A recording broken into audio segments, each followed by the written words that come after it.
January 5, 2022.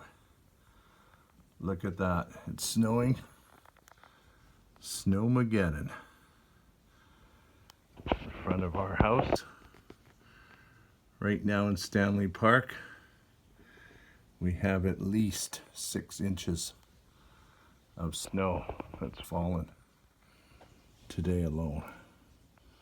And we're at the lowest part in Vancouver.